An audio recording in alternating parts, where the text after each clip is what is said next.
আমাদের দেশে ঘরে ঘরে আছে প্রতিভা, আছে হাজারো স্বপ্ন।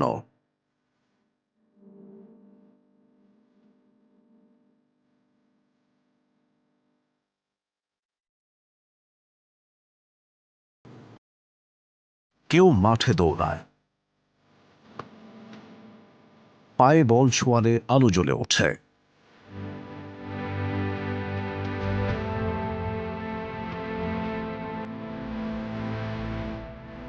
কিন্তু একটি প্রশ্নে থেমে যায় প্রতিভা, ভেঙে যায় স্বপ্ন।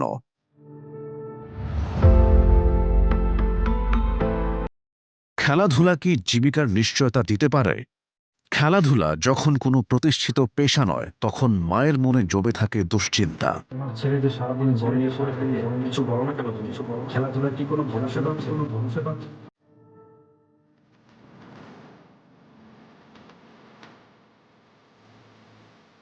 আম্মু, তুমি এগুলা নিয়ে চিন্তা করতেছো, এই যে এটা দেখো।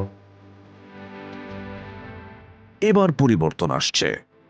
বিএনপি বিশ্বাস করে খেলাধুলা পেশা হিসেবে প্রতিষ্ঠিত হলে প্রতিটি খেলোয়াড় পাবে নিরাপদ ও মর্যাদাপূর্ণ ক্যারিয়ারের সুযোগ। প্রতিভা থামবে না আর অনিশ্চয়তায়, স্বপ্ন ভাঙবে না পরিবারের দায়িত্বের ভয়ে। বিএনপির প্রতিশ্রুতি, ক্রীড়া হলে পেশা, পরিবার পাবে ভরসা।